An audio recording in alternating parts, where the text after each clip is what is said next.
Buckle up, folks, because this is the Steeven Orr podcast. We're talking Funeral for a Friend, and there will be spoilers. Consider yourself warned.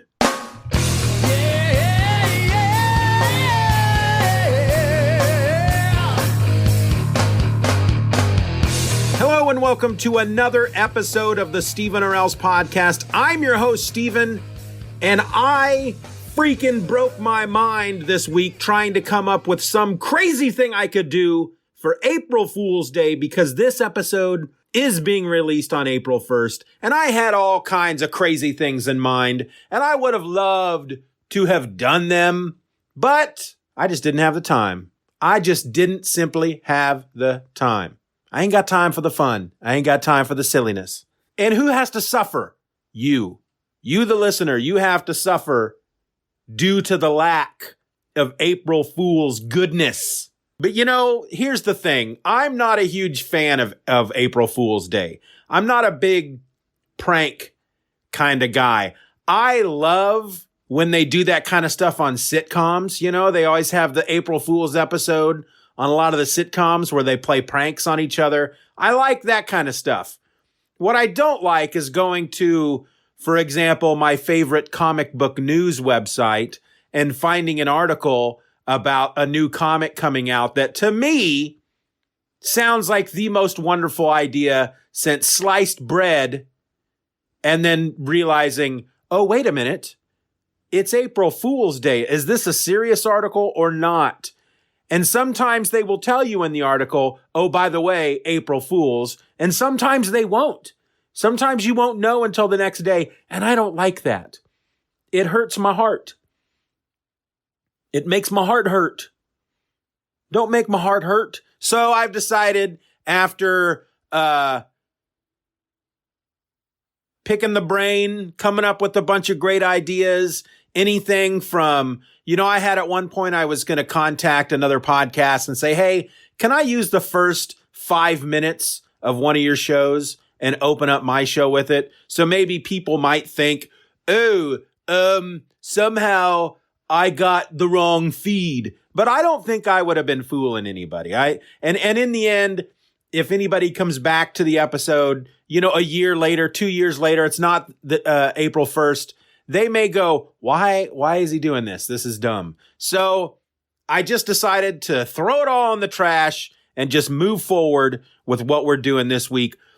And it is the first episode of the month, which does mean that we are continuing on with our talk about the death and return of Superman. And that means we're talking Funeral for a Friend this week. But before we do that, because as I said, it is the first episode of the month, that means I have to pick someone from our pie in the sky tier over at the Patreon to see who is going to win a stack of comics from my collection. And after pulling a name from the hat, our winner this week, or this month, because I don't do it every week. I don't know why I said that. Can we just move on? Can we ignore that and move on? Can we do that? Let's do that. Our winner this month is Kevin Quass. Congratulations, Kevin, and I want to thank you for supporting me on Patreon. I'm going to select a stack of comics, and I'm going to get them right in the mail to you. All right, so Funeral for a Friend. Let's just get into it. We start with The Adventures of Superman, number 498. This was written by Jerry Ordway, pencils by Tom Grummett, inks by Doug Hazelwood, letters by Albert de Guzman, and what? Who's that? Glenn Whitmore on colors. The guy's only been coloring every freaking book in this entire thing. I've mentioned it before, he's cleaning up. Of course, I don't think the event has anything to do with it. I just think he must have been a really great colorist. He was in demand. He was the colorist for the Superman books. All right. So we open right where the death of Superman left us. Lois is there. She's kneeling in the rubble with Superman's body. She looks like she's in shock, which, of course, she is. This is her husband. No one else there realizes that. No one knows that this is not her husband. They hadn't been married yet. That was the whole point of this Superman story. This is her fiance, her boyfriend, the love of her life. the man she was going to spend the rest of her life with, and now she is there with his lifeless body. That sounds dark. Did I go a little? I almost said corpse. That would have been too dark. And I stopped and just quickly changed it to body, and it was still a little dark. I went a little dark there, folks. I'm sorry.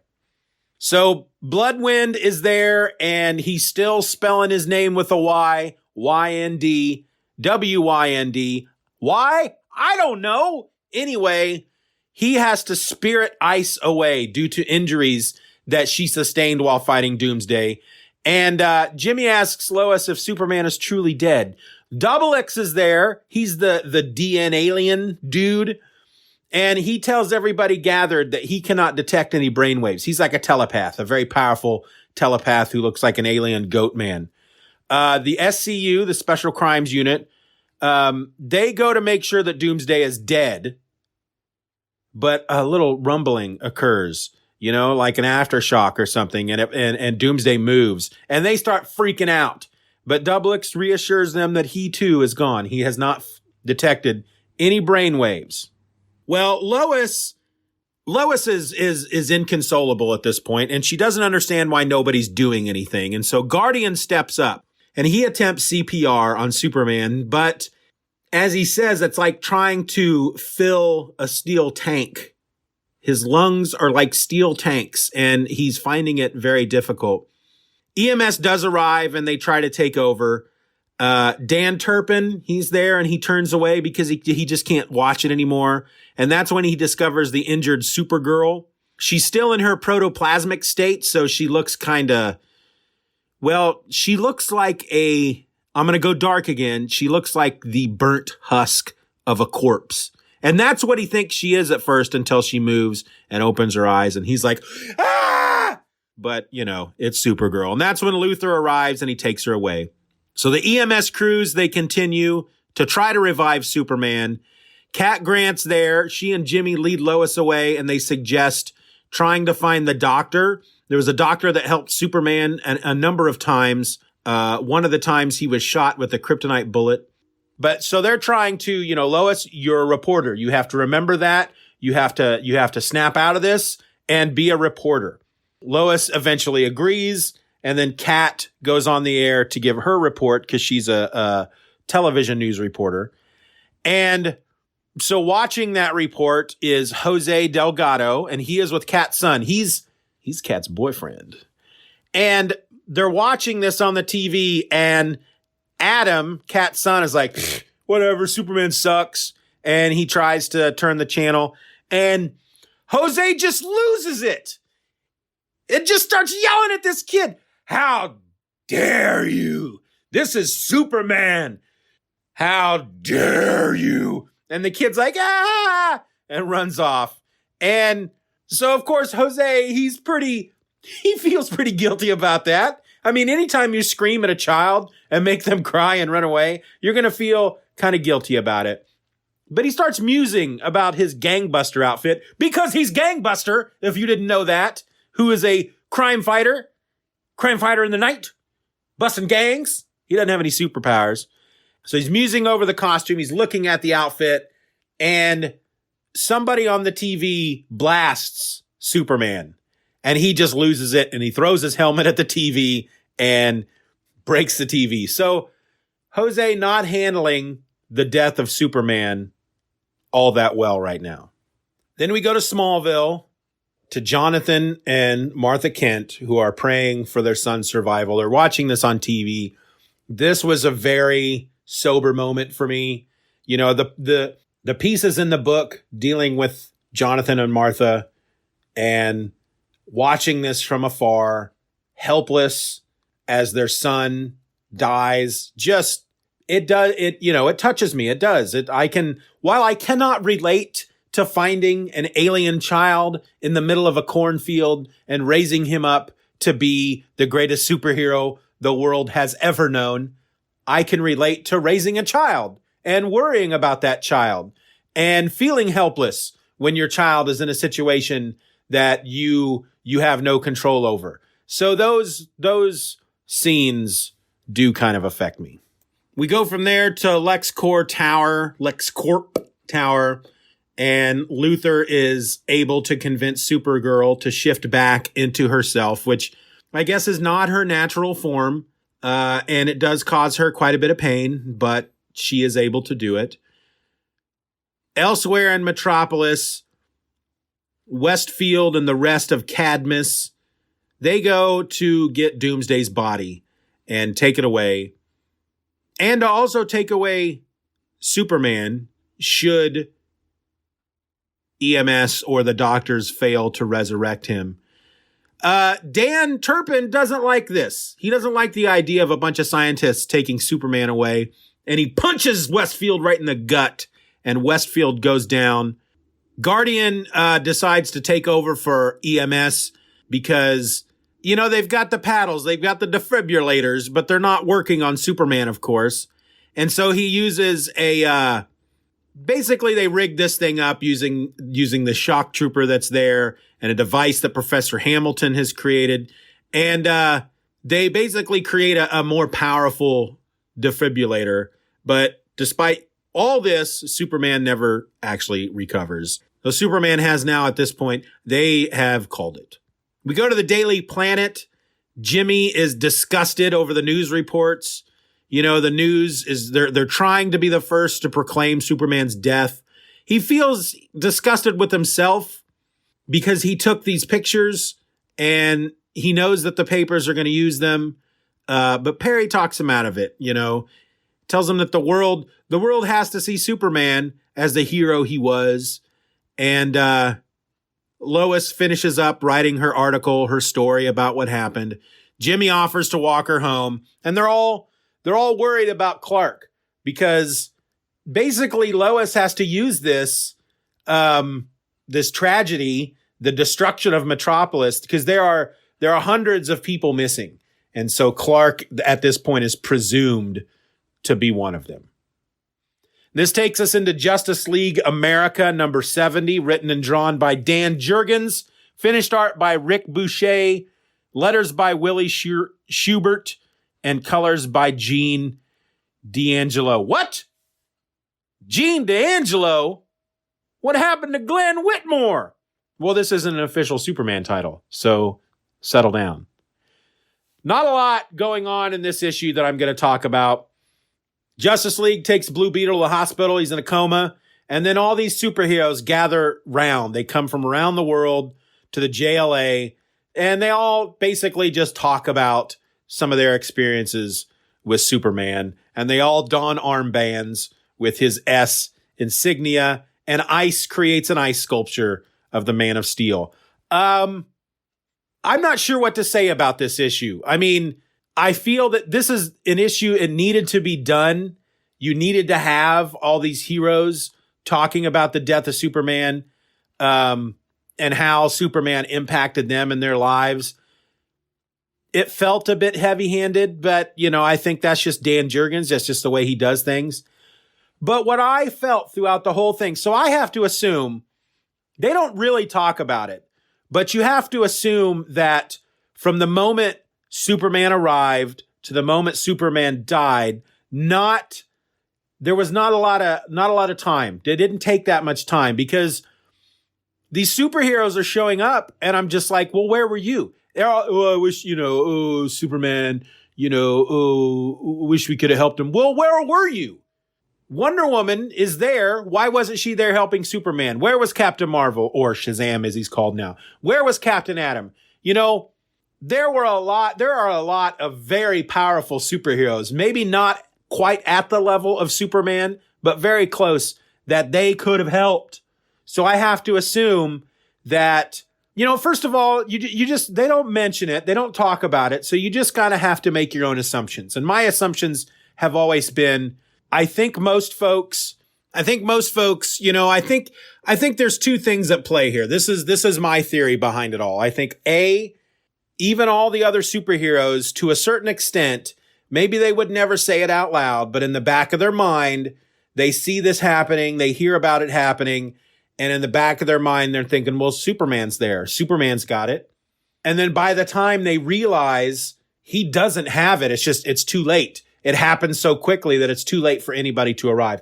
Nobody says this. This isn't mentioned. It would have been nice if that was addressed in any way in this story, because this is supposed to be a shared universe. I understand it is a Superman story, but if you're going to do an issue that has characters like Wonder Woman and other powerful characters show up and mourn the loss of Superman, I feel that question needs to be answered. Why weren't you there? And they never answered that, so you have to kind of come up with your own conclusion. A planet explodes, a baby sent in orbit. It lands in a field, they raise it as their own. He's here with us now, the one that we turn to save us. The last sun to shine, we're counting on you. We're counting on you to save us from the burning buildings. We're counting on you to follow us into the night. We're counting on you to pull us up when we are drowning. We're counting on you to be true. All right, so then we continue on into Supergirl and Action Comics number 685. So this was previously Superman in Action Comics, but now it's been changed temporarily to Supergirl. This is written by Roger Stern, art by Jackson Geiss, inks by Dennis Rodier, letters by Bill Oakley, and colors by Glenn Whitmore. So we start with a WLEX broadcast. They're reporting on Superman's death. And when a reporter tries to talk about Superman's body and its legality, where are they going to take Superman's body? The reporter is interrupted by Paul Westfield and his Cadmus soldiers. They burst in. They're demanding Superman's body. The Guardian's there. He's part of Cadmus, but he tries to stop them. But, of course, Westfield pulls rank. When this news, however, hits Luthor, he decides to fix things. Of course, he sends Supergirl and Team Luthor to stop them. And once Supergirl finds out what Westfield wants Superman's body for, which is to possibly make a clone of Superman, she puts a stop to everything. There's a big fight. There's a shootout, basically. And she puts a stop to everything. Luthor arrives with the mayor. The mayor is holding papers from the White House declaring that Superman is an American. Because here's the thing, Cadmus there's a law or I don't know what you would call it, but basically they have first dibs on any alien body. Any alien body that dies in America, they have first dibs to do the autopsy, do all the things that a scientist would do with an alien body. They have first dibs. But the mayor shows up with these papers from the White House declaring that Superman is an American and not considered an alien, and therefore Cadmus does not get Superman. He deserves a decent burial. Luthor tells them, look, we're going to forget everything that happened here if you guys leave now. You caused a major scene.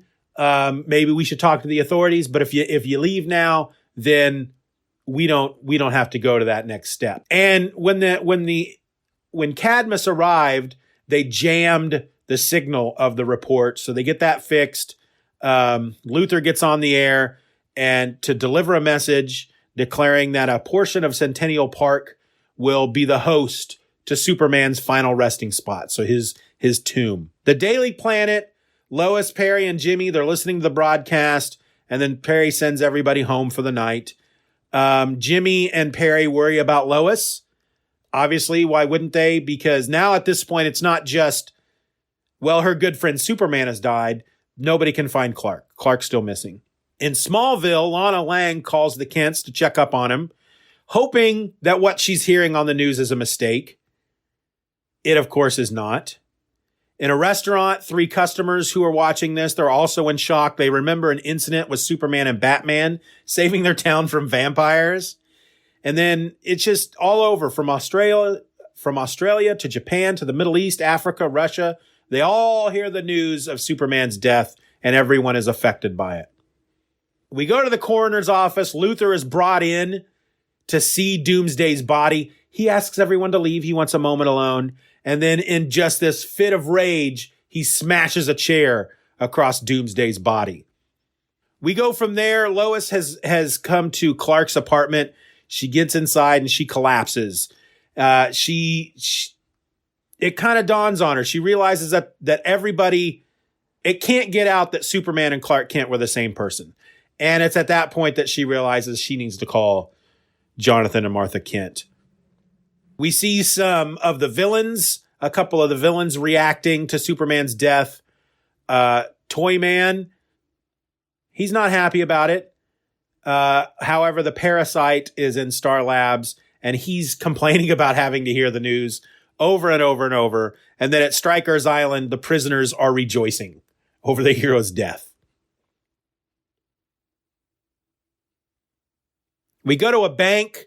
A police officer notices that there are a group of thugs. They're robbing the building. And when he tries to stop them, they nearly run him over as they escape. But before they can, Supergirl's there. She stops the crooks, allows the cops to bring him in. And as she leaves, Bibbo catches sight of her, and he decides he wants to be by himself. Because, of course, he sees her fly, and he's like, is that my favorite? I don't know how to do his voice. It's like FAV apostrophe RIT. Favorite. I don't know how to talk like Bibbo. But he sees the yellow, red, and blue, and Superman. They also, depending on who is writing Bibbo, depending on what issue we're talking about, sometimes they have him saying Superman as it is normally spelled. Sometimes they have it spelled SOOPER. So super, I don't know. Anyway, he thinks it's Superman. It's not. And he decides he wants to be by himself. He goes to his bar. He tosses everybody out. And then once he's alone, he prays. That takes us to Superman, the Man of Steel, issue number 20, written by Louise Simonson, pencils by John. I really needed to practice this name again. Bogdanov? John Bogdanov? I don't know. Come on. Inks by Dennis Janke, letters by Bill Oakley. And Glenn, I got to hand it to you, man. Coloring it once again. All right, so earlier that day, crews start cleaning up the mess that Doomsday left behind. They are, they're talking about how life just isn't going to be the same. Things just aren't going to be the same around Metropolis without Superman. Luthor is trying to get everything set up for the funeral. He learns that the statue of Superman can't be brought over, and Supergirl offers to go bring it herself. In Smallville, Martha is wishing that she could be in Metropolis to watch them bury their son, but of course Jonathan tells her that they can't. There's really no point for them to be there. There's going to be thousands of people there. They can't. It's not going to be the intimate funeral that they would want. At the Daily Planet, people are trying to offer Jimmy, he took some great pictures of Superman as he died. There's one particular issue, and people are trying to get him to cash in on this, and he doesn't want to. Lois, in the meantime, just cannot make herself call Martha and Jonathan. Perry asks her if she wants to go to the burial instead of him. He has been invited as an official representative of the Daily Planet. She says no. She heads to the roof, and she's up on the roof. She's had many conversations with Clark up there, and she just wishes he would just show up and it would all be a dream. But as she's up there, she hears the procession. She races back downstairs to the street, tripping over a plaque. There's now a plaque in the sidewalk. Superman died right in front of the Daily Planet. Jimmy finds her, and they get into the crowd as the procession passes. There are groups of heroes. The Justice League are there, the Justice Society, the Teen Titans, the Forever People. They're all there.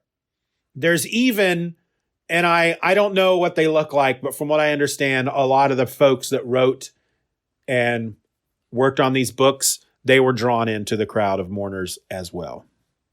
We go to space for some reason to see Lobo, who is upset that he's no longer, that he's upset that Superman's dead. It's like he wanted to be the one. He wants, I don't know. I don't really understand the Lobo scene didn't need to be in there, but I guess we needed a cosmic presence. So the procession passes by one of the orphanages.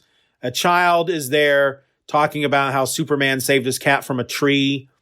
He sees another kid being bullied by his older brother, and he goes and invites the kid over and offers his cat to help comfort this boy.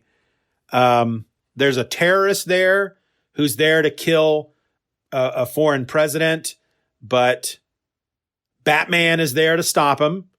And he tells him, basically he's tempted to drop him off the building because, Batman doesn't just swing down and go, hey, knock it off. Boom, pop him in the face. He's got to get him with his bat line and pull the guy up, hang him from the building. And he's tempted to drop him. But you know what? It's Superman City, so he's going to play by Superman's rules. And so he leaves him hanging there, begging to be arrested. We see other denizens of Metropolis mourning, such as Professor Hamilton, the citizens of the underworld. They're all mourning Superman in their own way. At Bibbo's bar, he catches a man trying to profit from the death of Superman and just about goes off on the guy. But the guy, he explains this is the only way he has to earn money. Superman saved him, and this is the only way he has to earn money. And he's trying to, he's trying to honor Superman, but he's got to pay the rent. And so Bibbo decides to help him by offering him a job. He buys all of his stuff, and then he offers him a job. All right, so at Centennial Park, Lois and Jimmy are separated, which causes Jimmy to encounter Rex Leach. He is a guy who, he's a publisher, and he wants to profit off of the picture of Superman's death. Jimmy punches him away, and his goons attempt to shoot him, but Robin's there, and he stops him. But thanks to that incident, fights now have started. Everything starts turning into chaos, and the heroes in residence have to try to corral everybody and get them back into, a state of calmness. Back in Smallville, Martha's watching this all on the television, and she just can't believe that, what's happening at the funeral. It's a mockery. It's their son. And so she and Jonathan decide they're going to mourn their own way, and they take a few mementos of Clark's childhood. They go to the hole where the spaceship crashed and, that brought Clark to Earth, and they have their own little funeral there for their son. Again, it really affects me, those scenes.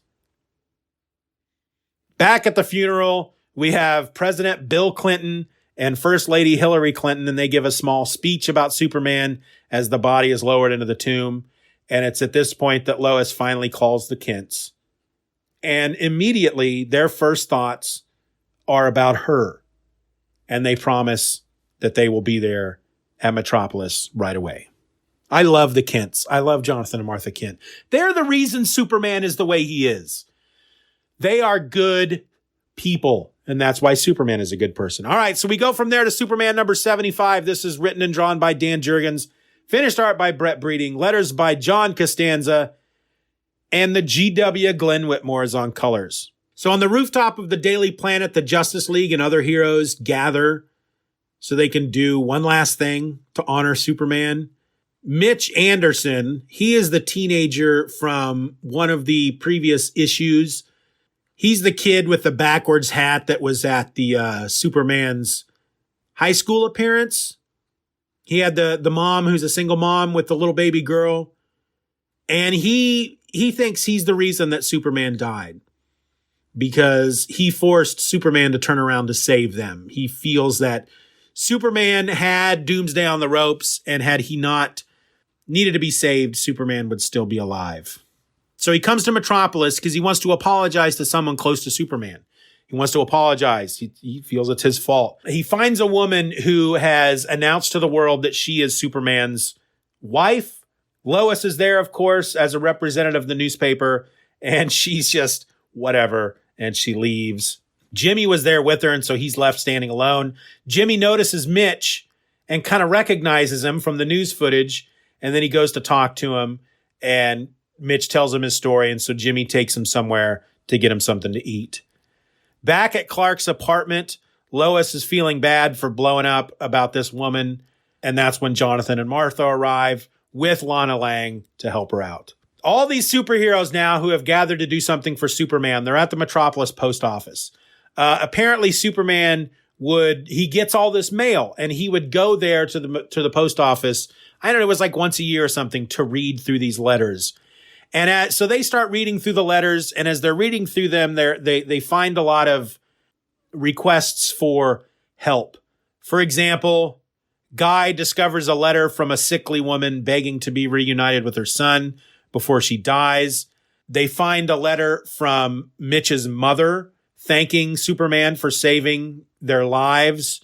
But of course, Doomsday destroyed their home. So this is when all the heroes just realize this is something that they can do to help with Superman, to help honor his memory. And so they go out and they help these people. So we go to Hobbs Bay Grill. Mitch is there with Jimmy and Bibbo. Bibbo tries to reassure Mitch that this wasn't his fault. It's not his fault. Mitch feels that he jinxed everything. And he explains, why he's there. And so Jimmy and Bibbo decide, they're going to take Mitch somewhere so that he can apologize. I believe they take him to the memorial. I actually can't quite remember at this point, but I know that Bibbo gives Mitch money to fly back home. Back in Clark's apartment, Lois, Lana, Martha, and Jonathan are talking about what they need to do when it comes to it. And, basically, again, the world does, they must never know that Superman and Clark were one and the same. And then we go through the various things that the heroes are doing to help people. We do go to the Superman Memorial, and Mitch is there making his peace with Superman. So I guess I did remember because I noted it. So he's apologizing. He's making his peace with everything. And but underneath the Superman Memorial, we find Paul Westfield has taken Superman's body. Hey there now, I always remember the time we met in middle September. You had fallen down, and I was there to pick you right back up. That was then. And since that day, I've been watching above the clouds, and every so often I can catch your eye and see you smile back, 'cause we both now know in the end. So look up, you'll know I'll be there like the wind when the waves come crashing in, when you're needing a miracle. And no matter how long we've been waiting to begin, yeah, we'll be there in the end, 'cause I'm needing a miracle.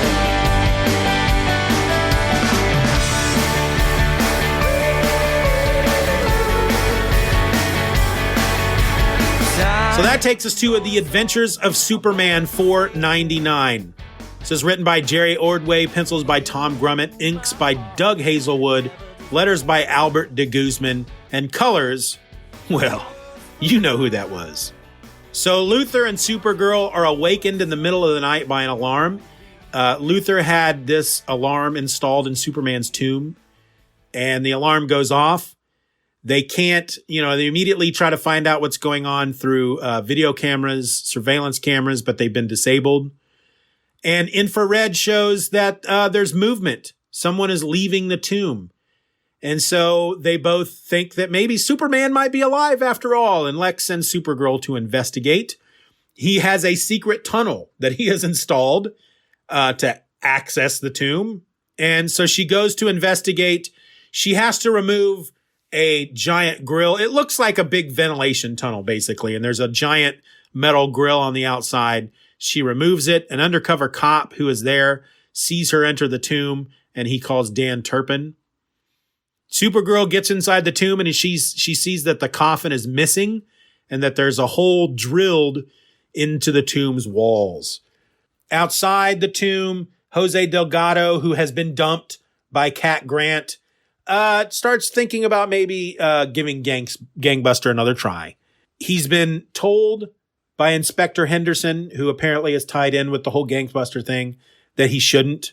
And Lois, Jonathan, and Martha spend their night comforting each other before Jonathan and Martha return to Smallville the next day. In the meantime, Supergirl is talking to Lex through on a radio, telling him that there's a hole in the wall made from the outside.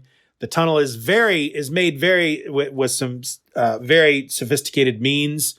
Turpin arrives on the scene and enters the tunnel after her. We go from there to Suicide Slum.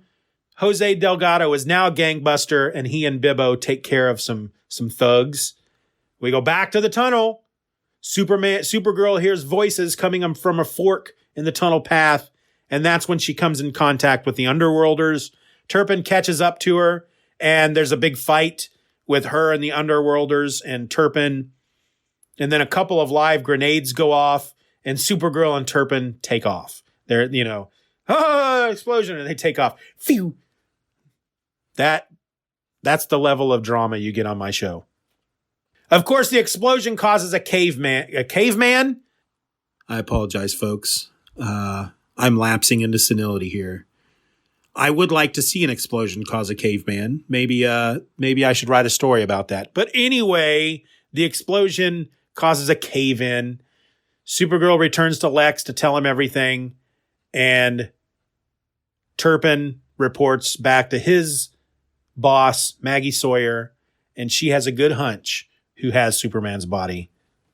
Cadmus. And from here we go to Supergirl in Action Comics number 686, written by Roger Stern, art by Jackson Geiss and Dennis Rodier, letters by Bill Oakley. And I'm tired of talking about this dude. The big G, Glenn Whitmore. So Guardian, he's on leave from Cadmus. He apprehends a group of armed criminals in a stolen delivery van. And then suddenly Double X contacts him telepathically, telling him that he must return to Cadmus immediately. Lex Luthor is on his way to Centennial Park to investigate this whole Superman's missing thing. And he confides in, he's got this helper. I don't know. I think he's there just for Luthor to smack around. His name's Sidney Happerson. And he's confiding in him this feeling of paranoia about Superman's body being missing. He's considering the fact that maybe Superman faked his death just like Luthor did. Because if you remember, we talked about this last month. This is supposed to be Lex Luthor's son, but it's actually a clone of Lex Luthor because he was dying of cancer caused by a kryptonite ring that he wore. And so he faked his death, and now he is playing the part of his son. When he arrives, Supergirl fills him in on what happened down in the tomb. Maggie Sawyer confronts Luthor. Why would the tomb have a secret tunnel? And Luthor tells her that the site of the tomb was originally planned to hold a time capsule. And they found that it was the ideal place to construct Superman's memorial statue and tomb. But they get beyond that and they decide to investigate the tunnel. So Guardian returns to Cadmus and finds Paul Westfield trying to obtain tissue samples from Superman's body. And Guardian is pissed. Guardian's like, oh, I'm going to kick your butts. But Double X, he's the logical one. He's the Spock. He holds him back. So Guardian basically explains, because Guardian's a clone. They cloned Guardian. That's fine. But Guardian is a clone of the original Guardian with the original Guardian's mind. So even if they could clone Superman, they don't have his mind. His brain is dead. And one of the folks there says that Double X has gotten so many mental impressions from Superman that they could use that to create the clone of Superman. And so Guardian thinks that's a pretty good idea, and he agrees that they should continue on the condition that the project's head doctors be in charge and not Paul Westfield. He does not trust Paul Westfield, and he shouldn't because the man's a creep.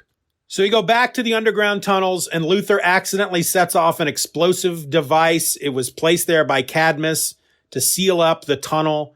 Everybody survives, but the explosion cracked a spot in the cave that's right beneath Hobbs River, and the cave's flood. Everybody agrees to keep the news of Superman's missing body a secret because they know that people are going to freak out and there might be riots. Because, everybody knows now at this point that Cadmus is responsible. And they're formulating a plan. As the issue ends, we go back to Lois, who's saying goodbye to Jonathan and Martha, and Lana and Lois have a tearful goodbye. A superpowered girlfriend likes the radio. I know that I love her, so I tell her so. And when she flies half the world away, I'll worry about my superpowered girlfriend. Though I know she'll be okay, it's hard to have a love, a superpowered love. A superpowered girlfriend likes the radio. I know that I love her, so I tell her so. Sweet girl, please rescue me and I'll sing you your favorite song. A superpowered girlfriend likes the radio. When she flies half the world away, I'll worry about my superpowered girlfriend. Though I know she'll be okay, it's hard to water plants when she's out saving friends. She'll bring back some wine, we'll talk at night and dine about the guilt of truth and who's a super douche. I wouldn't change a thing, cause I've never had a love, I've never had a love, a superpowered love. All right, so I'm going to actually leave you with that. Let's just put it this way. This book was huge. I took 12 pages worth of notes on these issues, and I'm only on page 6. And we are running about the normal length of a normal episode thus far. I don't want this sucker to be about an hour and a half long. And frankly, my brain is starting to melt, and I'm tripping over words, which I know you guys love. All you guys and girls out there, you love it. You love to hear me slipping into senility. That's fine. I get it. But I'm going to go ahead and stop there, and we'll continue this next month instead of more of the Reign of Supermen. See, that didn't make any sense. So next month, instead of doing Reign of the Supermen, we'll continue with Funeral for a Friend, because there's a lot here. And a lot of this, while a lot of this is them trying to come to grips with Superman being gone, a lot of it is also setting up what we're going to see in the Reign of Superman storyline. A lot of this stuff with Cadmus is part of that. I will admit that when Simon was a little guy and I read this story to him, I skipped Funeral for a Friend. I don't know if I would consider this critical when it comes to the death and return of Superman storyline, but there is a lot. I was amazed how much is actually here. And there are a lot of single one-off issues that, I may skip when we start talking about it again next week and just stick with the main stuff. Because there is still, like I said, quite a bit of information here to go.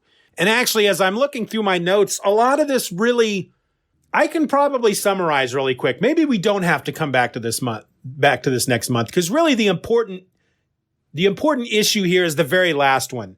So here's what we got going on. All right. So let me try and summarize how we get to where we need to get, because like I said, there is just a lot of stuff. They really wanted to really show what impact Superman had. So they like I said, they had a lot of one-off issues, a lot of special issues, but ultimately what this story is about is Cadmus stealing Superman's body and then Lois going to get it back.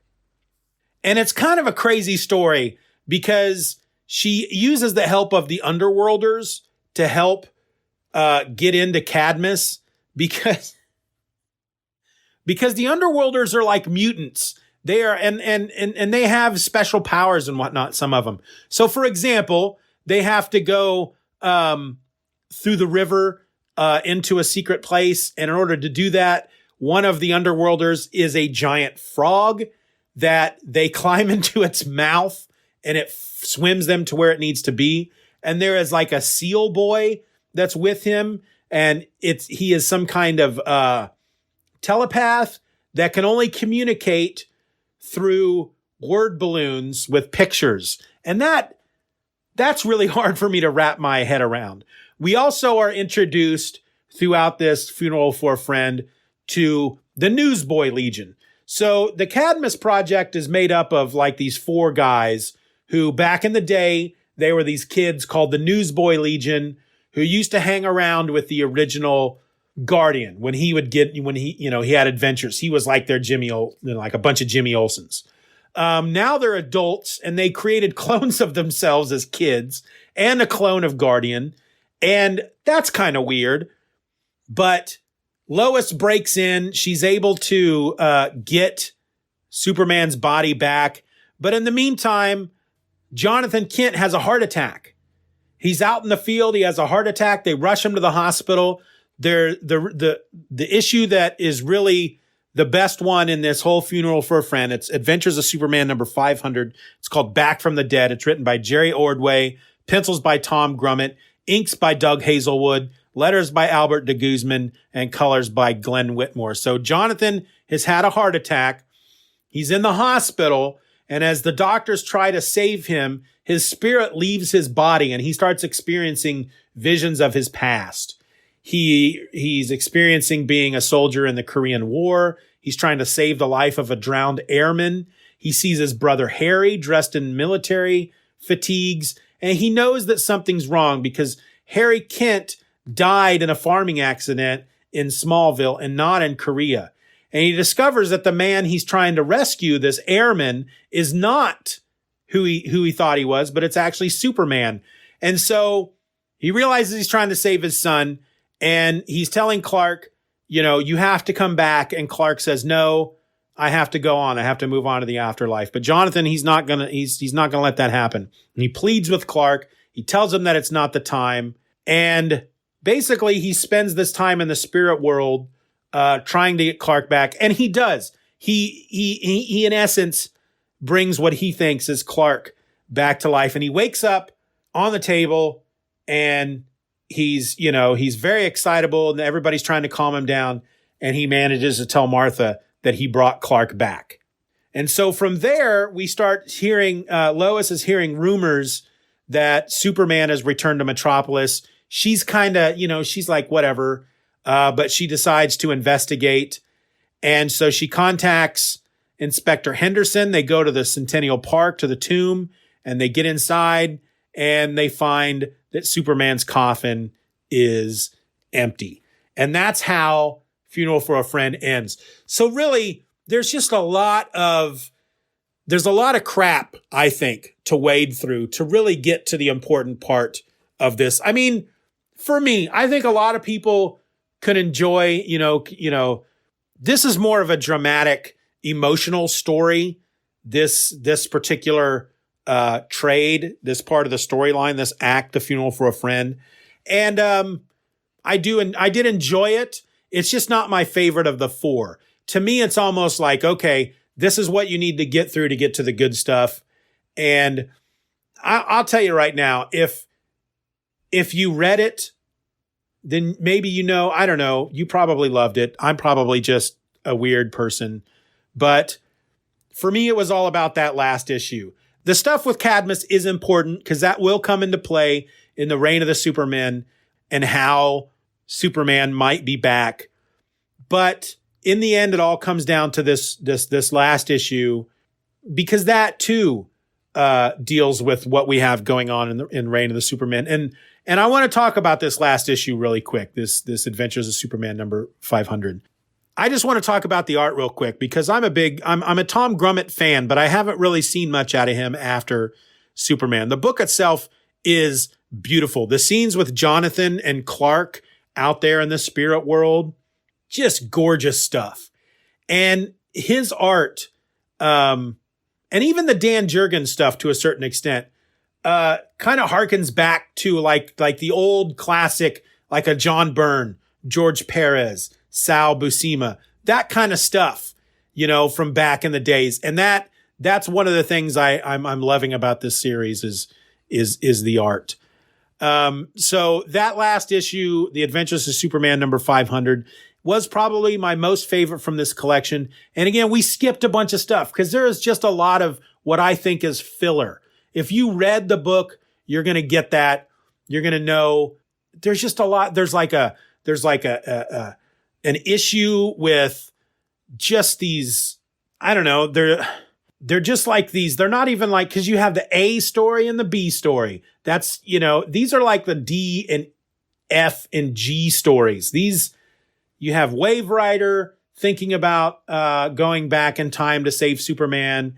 You have, I don't know, some different superheroes or some vigilantes that try to take Superman's place. It was just too much for me in the end. I read it. I made 12 pages worth of notes. And as you can see, halfway into it, I realized this is just too much. This is just too much for one episode. And what was left was not going to be good enough to just split into 2 episodes. So thank you for bearing with me. Yeah, that was Funeral for a Friend. I don't know what else to say. I enjoyed it, but it's my least liked of the 4 books. So thank you for bearing with me and listening to the Steeven Orr podcast. You can email your questions and comments to stevenorelse@gmail.com. You can also leave a comment to the episode on the site. That's at stevenorelse.com. You can follow me on both Twitter and Instagram by searching for @SteevenOrelse. And I would also like to invite you to join me over at the Reddit at reddit.com/r/SteevenOrelse. And of course, if you want to support the show, you can do that over at the Patreon for as little as $1 a month. And with that, you'll get mostly exclusive access to my other podcast, which releases twice a week. And I say mostly because every once in a while, I might take a couple of those episodes and play them here on the main feed. Every now and again, I do a spotlight on my other podcast. All right, the music from this episode comes from Kirby Crackle. You can find them online at kirbycracklemusic.com. That link will be in the show notes, along with every other link we talked about. They're all going to be in the show notes. So until next week, I'm Steeven, and this has been my podcast. Be nice to each other.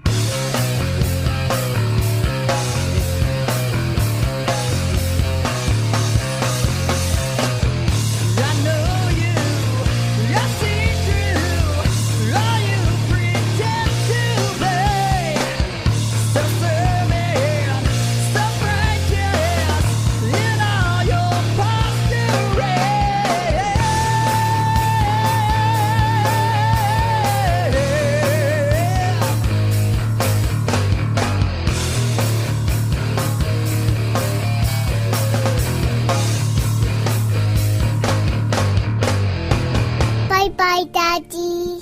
Bye-bye, Daddy. Good job.